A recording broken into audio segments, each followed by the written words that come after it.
Sahabat Oase Rohani Katolik yang terkasih, salam damai. Apa kabar saudara pada hari ini? Saya berharap semoga semua dalam keadaan sehat dan senantiasa dalam cinta dan perlindungan Tuhan.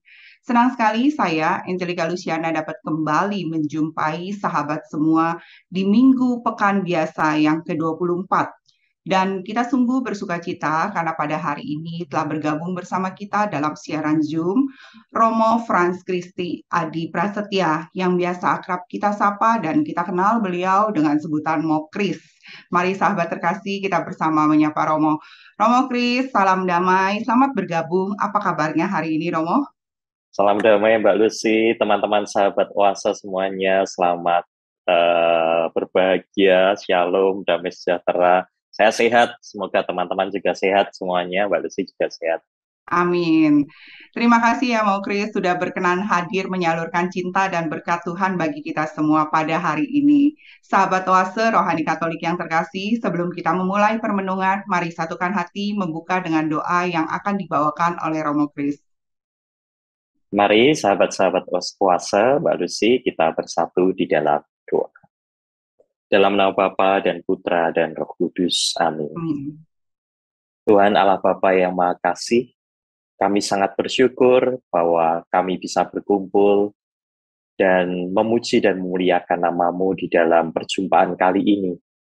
Semoga apa yang nanti akan kami dengarkan, sabda-Mu sendiri, sungguh-sungguh menguatkan kami, supaya kami dapat hidup dengan cara hidup yang lebih baik, semakin mendalam cinta kami kepadamu, tetapi juga semakin meluas cinta kami kepada sesama. Semoga sabda Tuhan hari ini sungguh-sungguh menguatkan dan menggerakkan kami, agar kami semakin mencintai Engkau dan mencintai sesama kami. Semua doa ini kami aturkan kepadamu, lewat perantaraan Yesus Kristus, sahabat sepesiaran kami, kini dan sepanjang segala masa. Amin. Amin. Dalam nama Bapa dan Putra dan Roh Kudus. Amin. Antifon pembuka. Tuhan adalah kekuatan umat-Nya dan benteng keselamatan bagi orang yang diurapinya. Sahabat Oase Rohani Katolik yang terkasih, bacaan liturgi pada hari ini, bacaan pertama dari surat pertama Rasul Paulus kepada jemaat di Korintus. Dan bacaan Injil Yesus Kristus hari ini menurut Santo Lukas. Dan saya akan membaca bacaan pertama pada hari ini. Bacaan dari surat pertama Rasul Paulus kepada jemaat di Korintus. Saudara-saudara, dalam hal mengatur yang berikut ini, aku tidak dapat memuji kalian, sebab pertemuan-pertemuanmu tidak mendatangkan kebaikan, melainkan keburukan. Pertama-tama aku mendengar bahwa apabila kalian berkumpul sebagai jemaat, ada perpecahan di antaramu. Hal itu sedikit banyak aku percaya. Memang perpecahan harus ada di antara kalian, supaya nyatalah siapa di antara kalian yang tahan uji. Apabila kalian berkumpul bersama-sama, ternyata berkumpulmu itu bukan untuk perjamuan Tuhan. Sebab pada perjamuan itu masing-masing memakan dahulu makanannya sendiri, sehingga yang seorang lapar dan yang lain mabuk. Apakah kalian tidak mempunyai rumah sendiri untuk makan dan minum? Ataukah kalian mau menghina jemaat Allah dan membuat malu orang-orang yang tidak mempunyai apa-apa? Apakah yang akan kukatakan kepadamu, memuji kalian? Dalam hal ini pastilah tidak. Sebab apa yang kutemukan kepadamu telah kuterima dari Tuhan, yaitu bahwa Yesus pada malam ia diserahkan mengambil roti, dan setelah mengucap syukur atasnya, ia memecahkan roti itu seraya bersabda, "Inilah tubuhku yang diserahkan bagimu. Perbuatlah ini sebagai kenangan akan daku." Demikian pula ia mengambil cawan sesudah makan lalu bersabda, Cawan ini adalah perjanjian baru yang dimateraikan dalam darahku.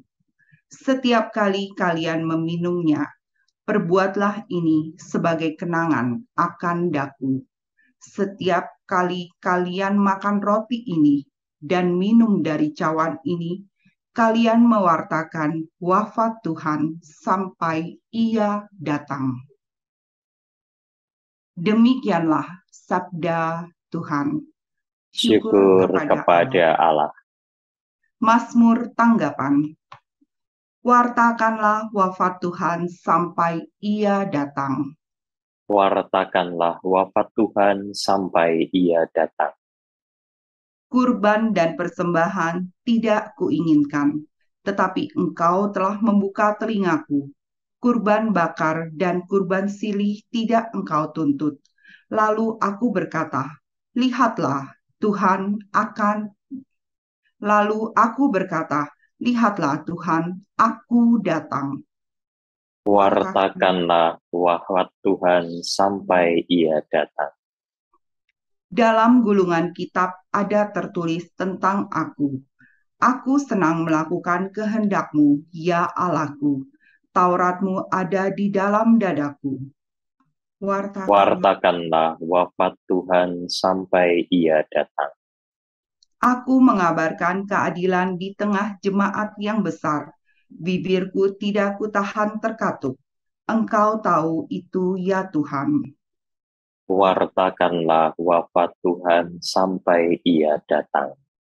Biarlah bergembira dan bersukacita semua orang yang mencari Engkau. Biarlah mereka yang mencintai keselamatan daripadamu tetap berkata, Tuhan itu besar. Wartakanlah wafat Tuhan sampai Ia datang. Sahabat Oase Rohani Katolik yang terkasih, sekarang marilah kita mendengarkan bacaan Injil. Haleluya, haleluya, haleluya. Haleluya, haleluya, haleluya. Begitu besar kasih Allah kepada dunia, sehingga Ia mengaruniakan anaknya yang tunggal. Setiap orang yang percaya akan Dia memiliki hidup abadi.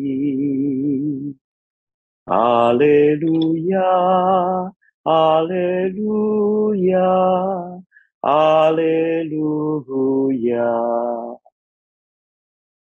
Tuhan bersamamu dan bersama rohmu. Inilah Injil Yesus Kristus menurut Lukas. Dimuliakanlah Tuhan.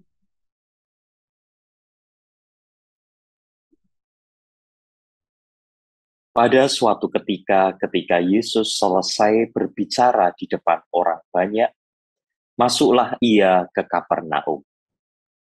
Di situ ada seorang perwira yang mempunyai seorang hamba yang sangat dihargainya. Hamba itu sedang sakit keras dan hampir mati. Ketika perwira itu mendengar tentang Yesus, ia menyuruh beberapa orang tua-tua Yahudi kepadanya untuk meminta, supaya ia datang dan menyembuhkan hambanya. Mereka datang kepada Yesus dan dengan sangat mereka meminta pertolongannya, katanya, "Ia layak engkau tolong, sebab ia mengasihi bangsa kita, dan dialah yang menanggung pembangunan rumah ibadat kami." Lalu Yesus pergi bersama-sama dengan mereka. Ketika ia tidak jauh lagi dari rumah perwira itu menyuruh sahabat-sahabatnya untuk mengatakan kepadanya, "Tuan, janganlah bersusah-susah, sebab aku tidak layak menerima Tuan di dalam rumahku. Sebab itu, aku juga menganggap diriku tidak layak untuk datang kepadamu. Tetapi katakan saja sepatah kata, maka hambaku itu akan sembuh. Sebab aku sendiri seorang bawahan, dan di bawahku ada pula prajurit. Jika aku berkata kepada salah seorang prajurit itu, pergi, maka ia pergi. Dan kepada seorang lagi, datang, maka ia datang. Ataupun kepada hambaku, kerjakanlah ini, maka ia mengerjakannya. Setelah Yesus mendengar perkataan itu, ia heran akan dia. Dan sambil berpaling kepada orang banyak yang mengikuti dia, ia berkata, aku berkata kepadamu, iman sebesar ini tidak pernah aku jumpai sekalipun di antara orang Israel. Dan setelah orang-orang yang disuruh itu kembali ke rumah, didapatinya lah hamba itu telah sehat kembali. Demikianlah sabda Tuhan. Terpujilah Kristus. Kris, dari bacaan-bacaan liturgi pada hari ini ada hikmat dan sukacita apa, Romo? Banyak. Banyak sekali ya. Ya. Tetapi, terutama dari surat Rasul Paulus kepada jemaatnya di Korintus ya, Romo. Kita menyinggung dulu bacaan yang pertama ya, Mbak Lucia. Ya. Di dalam bacaan yang pertama ini, Yesus tampaknya mengkritik cara hidup orang-orang Korintus. Kita tahu Korintus itu adalah kota pelabuhan, tempat di mana banyak budaya berjumpa. Dan kita tahu sebagai sebuah kota yang cukup maju, Korintus ini menghasilkan di dalamnya adanya kesenjangan. Ada orang-orang kaya, tetapi juga ada orang-orang yang miskin. Nah, Yesus itu mencermati bahwa di dalam perjamuan, di dalam pesta pora, terjadi sesuatu hal yang kurang baik yang menimbulkan perpecahan. Di situ disebut, tadi dibaca oleh Mbak Lucy dengan baik, yang seorang lapar dan yang lain mabuk. Yang seorang lapar dan yang lain mabuk. Ini bisa diartikan bahwa ada orang-orang yang lapar, tetapi ada orang-orang lain yang kekenyangan.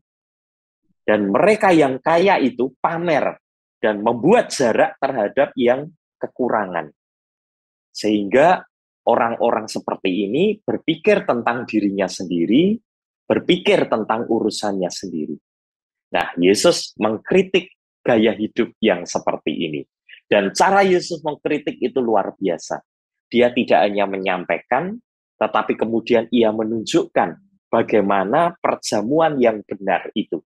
Dan perjamuan yang benar itu adalah ketika Yesus memberikan tubuhnya dan memberikan darahnya. Ya. Ketidakpedulian dilawankan dengan pemberian diri. Begitu, Kak Lucy.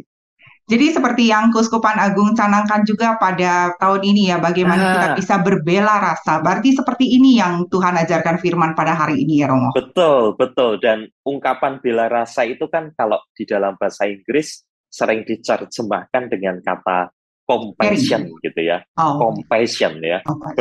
Berbelas kasih atau berbela rasa. Itu saat dimana orang tidak hanya berhenti pada dirinya sendiri, tetapi ia itu dipanggil untuk peduli dan mengasihi sesamanya. Maka kan ada semakin peduli, semakin mengasihi, semakin berbagi gitu kan. Karena itulah bela rasa. Iya, Romo, bagaimana kita bisa mengimplementasikan di dalam kehidupan beriman kita, Romo, terutama di dalam masa yang sudah kita lewati begitu sulit, masa pandemi, sekarang masa endemi, tapi kita tetap mau selalu berbagi bersama-sama dengan orang-orang sekeliling kita. Ya, oke. Mbak Lucy, saya mencoba beranjak dari sisi yang lain ya. Kita tahu bahwa memang gaya hidup semacam ini yang disebut dalam bacaan pertama sebagai gaya hidup orang-orang Korintus, itu ternyata juga menjadi gaya hidup orang-orang zaman sekarang. Ada banyak orang yang mementingkan ego dan kepuasannya sendiri. Orang-orang yang hanya memikirkan tentang dirinya sendiri, bagaimana saya bisa survive, bagaimana saya hidup, tetapi juga media sosial sekarang itu seperti menawarkan bagaimana ukuran-ukuran kesuksesan dan kebahagiaan. Nah, dan benar. Ukuran kesuksesan dan kebahagiaan itu kan ditampilkan ketika orang bisa makan di tempat resto yang Mewah. mahal, mewah, betul. Lalu ketika orang bisa pergi ke luar kota, berkunjung ke luar negeri dan seterusnya, dan itulah ukuran kesuksesan dan kebahagiaan. Cantik itu ukurannya seperti ini, tampan itu seperti ini, kemewahan itu ketika naik mobil seperti ini, relasi dengan orang-orang yang semacam ini. Nah, itulah yang seringkali membuat kita itu melihat bahwa gaya hidup orang zaman sekarang itu ya tidak jauh berbeda dengan gaya hidup orang-orang Korintus yang menawarkan kesuksesan, kemewahan, tetapi memikirkan dirinya sendiri. Nah, tetapi di sisi lain, Mbak Lucy, orang-orang yang melihat media sosial itu sebagai apa ya teman dekatnya gitu ya, itu lalu mengukur kesuksesan dan kemewahan, kebahagiaan juga seperti itu, sehingga terjadilah kecemasan ketika ia tidak bisa Seperti itu. mengikuti gaya hidup seperti itu. Iya, Benar-benar. jadi istilahnya itu tertinggal dengan situasi yang macam itu, dia tidak terlibat dengan ukuran kebahagiaan dan kesuksesan semacam itu. Kalau orang-orang muda itu menyebutnya FOMO, Mbak Lucy. Ya. FOMO ya, fear apa? Fear of missing out gitu ya. Jadi takut tertinggal. Lalu dia sering ngecek gadget, ngecek media sosial supaya dia merasa tidak tertinggal. Tetapi sebenarnya itu membuat ia semakin cemas, semakin khawatir terus-menerus. Intinya sama, dua-duanya memikirkan dirinya sendiri. Maka saya ingin mengajak kalau dalam konteks bacaan yang kita dengarkan hari ini, mari kita beranjak untuk mau berbelas kasih kepada orang lain. Tidak hanya melihat diri kita sendiri, tetapi juga melihat orang-orang di sekitar kita. Tidak sekedar mengecek lewat gadget kita, tetapi sungguh-sungguh kita melihat dan berjumpa dengan orang-orang di sekitar kita.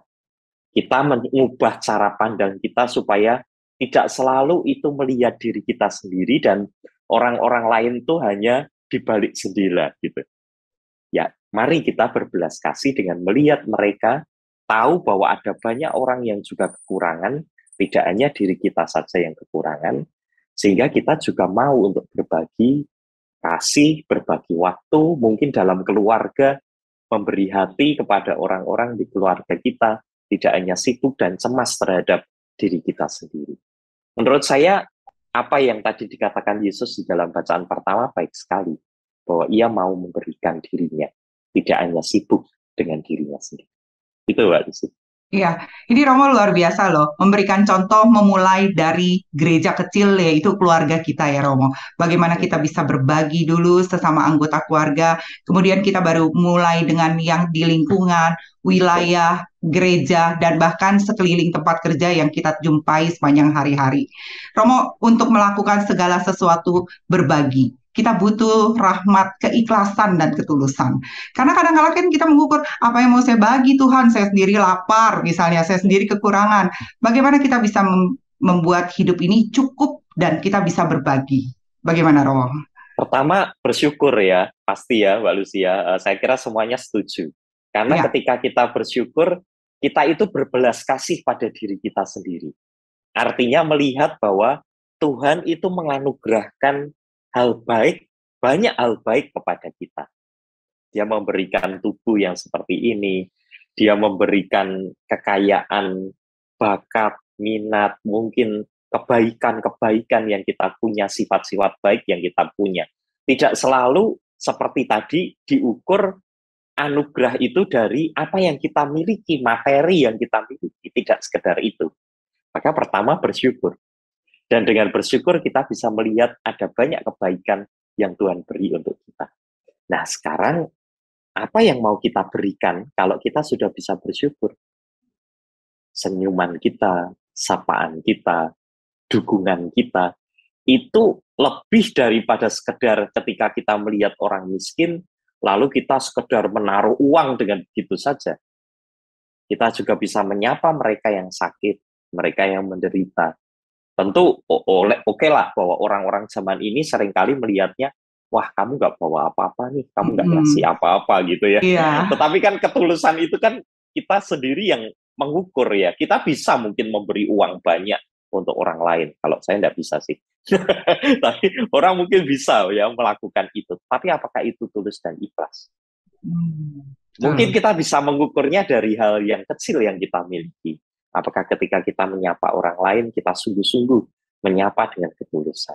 Apakah saya ketika tersenyum dengan orang lain, dengan rekan kerja, itu sungguh-sungguh dengan penuh ketulusan dan keikhlasan? Itu, bersyukur, lalu dengan rasa syukur itu kita bisa lebih ikhlas dan tulus ketika kita memberi dan berbagi.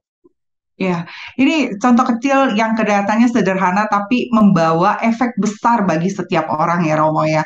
Di mana tadi Romo ungkapkan bahwa senyuman kita, perhatian waktu, juga bahkan sebenarnya doa adalah suatu berbagi kita bagi sesama ya Romo ya. Betul, Nah, betul. terutama zaman sekarang ini kadang orang seperti yang tadi Romo ungkapkan, melihat pemberian itu semua diukur dari materi, dari suatu wujud.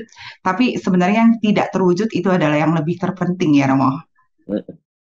Doa, perhatian kita, sapaan, dukungan kita, itu saya kira lebih menguatkan ya daripada sekedar orang menaruh uang lalu ditinggalkan, selesai. Seakan-akan ya sudah, itu yang dirindukan. Tetapi sebenarnya kalau kita, apalagi di dalam keluarga itu sangat terasa. Bagaimana sapaan, dukungan, hati, waktu, doa, itu sungguh-sungguh sebenarnya yang paling menguatkan terutama dalam situasi macam ini. Apapun. Ya. Iya, betul. Romo, selain kita bisa mengimplementasikan dalam kehidupan beriman kita juga ya Romo ya. Sekarang ini kan boleh dibilang tentang waktu. Kadang-kala orang suka sibuk sekali. Aduh, berdoa mau sih gimana ya? Gimana Romo caranya supaya kehidupan beriman kita ini sungguh-sungguh kita mempunyai iman yang hidup? Iya, betul. Kita itu kadang mengatakan menyisakan waktu gitu, menyisakan waktu untuk berdoa. Mindset ini harusnya kita ubah ya. Jadi setiap hari kita harus mengatakan ya, saya mau menyediakan waktu untuk berdoa. Jadi memang menyediakan, entah itu di awal hari, entah itu di akhir hari, secara khusus kita menyediakan waktu untuk berdoa. Saya yakin kok sebenarnya kalau kita itu mengatakan saya mendoakan kamu gitu. Kita itu sebenarnya berjanji ya kepada orang yang kita katakan seperti ini untuk mendoakan. Kan harus dilaksanakan ya, tidak hanya formalitas. Betul. Dan itu butuh waktu. Nah, kita harus menyediakan waktu untuk itu. Tidak hanya menyisakan. Kalau menyisakan ya benar hanya sisa-sisa ya. Sisa-sisa Iya. tenaga, sudah ngantuk, baru kita berdoa. Maka saya pribadi ya Mbak Lucy, saya pribadi mencoba untuk secara khusus mendoakan orang-orang tidak hanya dalam perayaan Ekaristi, dalam intensi misa, tetapi juga ketika misalnya malam hari, itu waktu 5 menit itu bagi saya menjadi waktu yang sangat cukup untuk duduk, untuk hening, untuk melihat hari itu, untuk bersyukur, tetapi juga untuk mendoakan orang-orang yang saya janjikan doa. Itu menjadi kesempatan yang baik. Kecuali memang dalam pelayanan sakramental atau pelayanan yang lain saya harus datang, menjumpai, dan mendoakan. Tetapi kalau tidak harus seperti itu, saya biasanya membawa di dalam doa-doa saya sebelum saya istirahat malam. Iya. Gitu, Mbak Lisa. Ini contoh yang baik sekali bagi saya dan juga bagi sahabat pada hari ini yang Romo lakukan. Semoga kita pun juga bisa melakukan seperti itu. Di malam hari sebelum menutup hari, ada baiknya kita merefleksi diri apa yang sudah kita lakukan sepanjang hari ini. Terus kita juga berdoa, dan mengucap syukur, dan juga mendoakan orang-orang yang kita jumpai ya Romo ya. Betul. Romo luar biasa sekali pada hari ini yang Romo wartakan. Tapi kita akan rehat sejenak dahulu ya Romo ya. Sahabat yang terkasih, sebelum kita mengakhiri perbincangan pada sesi yang pertama ini, mari kita renungkan dulu apa yang sudah disampaikan oleh Romo Kris. Dan kita akan kembali pada perbincangan rohani di sesi yang kedua.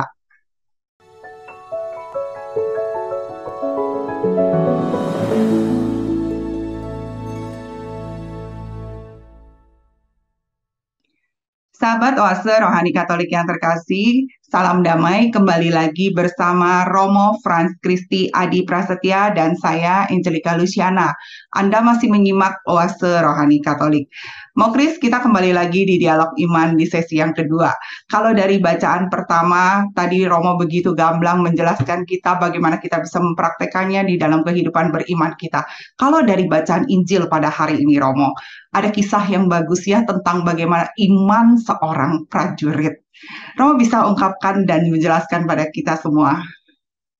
Baik, ini memang kisah yang bagus sekali ya dalam bacaan Injil yang kita dengarkan hari ini. Perwira ini kan seorang tentara ya, Mbak Lucia, dan kalau dalam bahasa Inggris itu tentara itu soldier. Betul. Nah, saya itu mau menarik renungan dari sana dengan main sedikit soal akronim kata gitu, soal singkatan.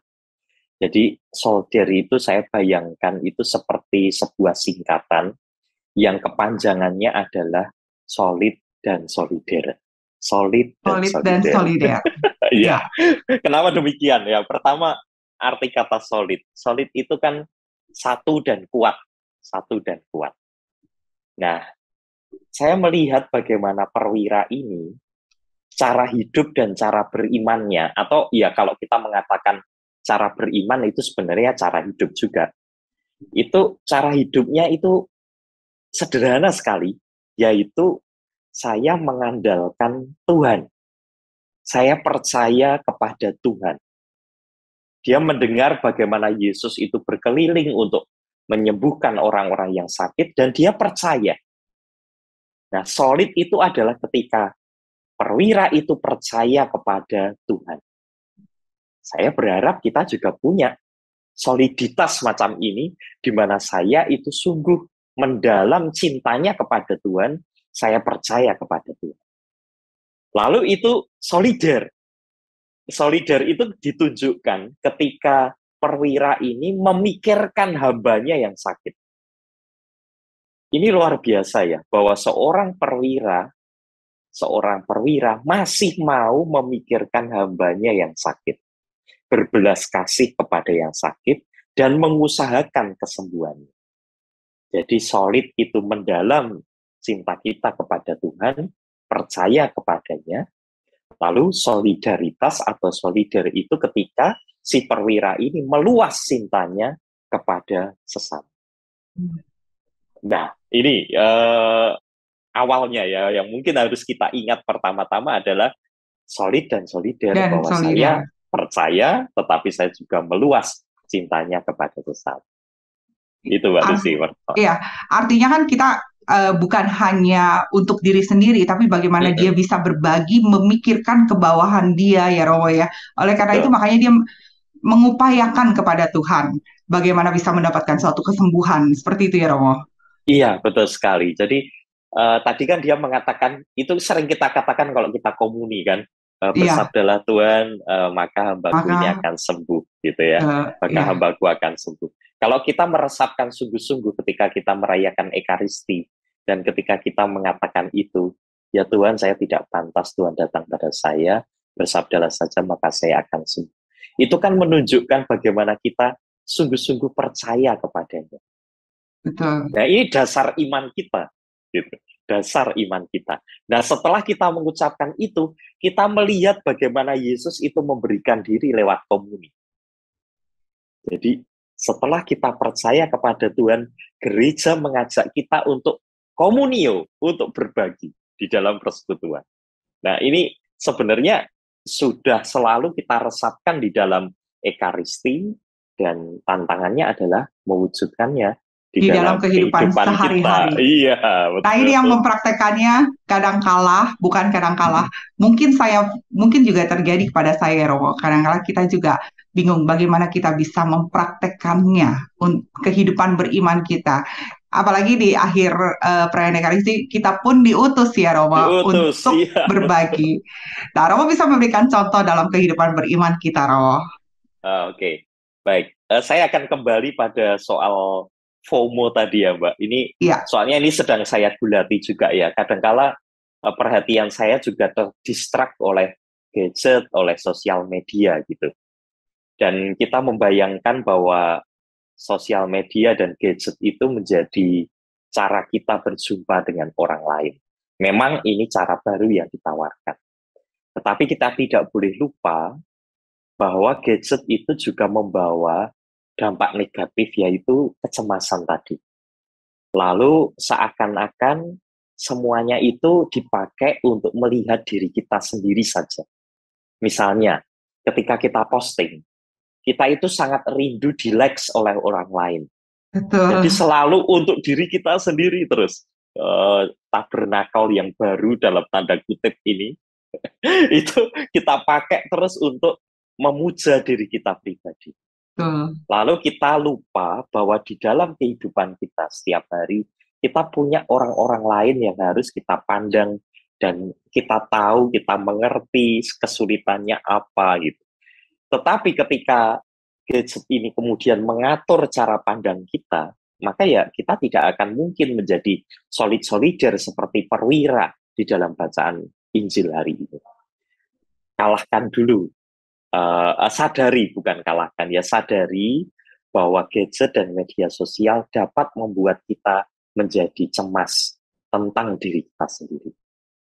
Yang kedua, ubah cara pandang kita, supaya kita tidak hanya berhenti melihat diri sendiri, tetapi juga beranjak untuk melihat orang lain di sekitar kita.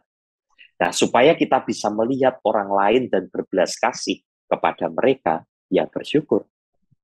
Bersyukur bahwa Tuhan mengasihi kita.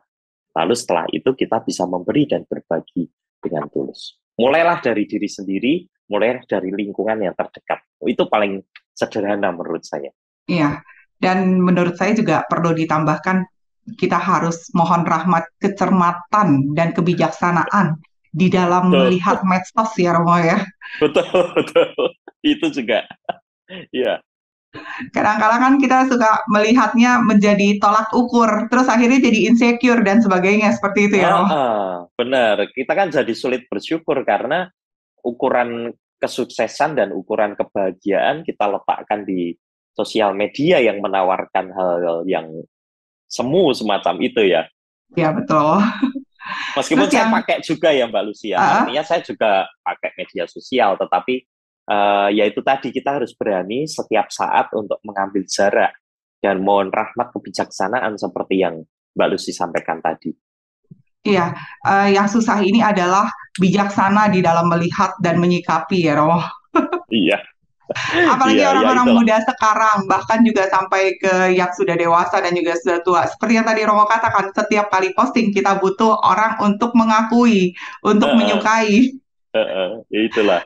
Dan itu tidak hanya orang-orang muda, betul seperti katakan Mbak Lucy ya. Semua orang yang pakai media sosial harus siap dengan apa yang ditawarkan media sosial itu seringkali membuat ruang-ruang keberpihakan yang tidak benar ya.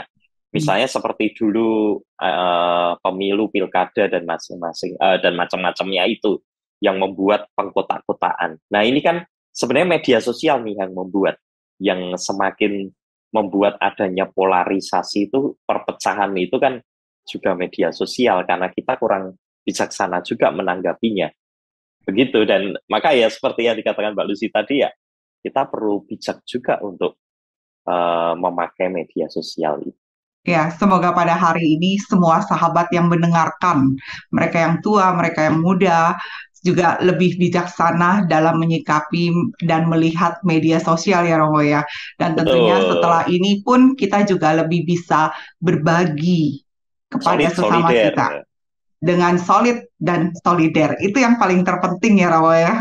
Iya, seperti perwira kan, perwiranya juga percaya kepada Tuhan, tetapi juga meluas cintanya juga kepada sesamanya. Iya, Romo Kris, kita akan mengakhiri acara ini, tapi sebelumnya masih ada sisa waktu. Romo mungkin bisa menyapa orang muda dan juga opa-oma yang mendengar acara ini, ataupun mereka yang sedang sakit, supaya di dalam keterbatasan mereka, mereka pun bisa turut berbagi, entah itu lewat doa ataupun dengan senyuman. Silakan, Romo.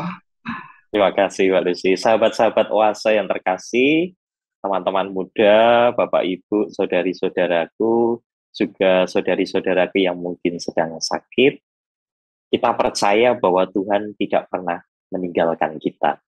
Kita juga percaya bahwa Tuhan itu menganugerahkan hal-hal baik kepada kita. Maka kita dipanggil juga di dalam setiap situasi hidup kita untuk bisa bersyukur.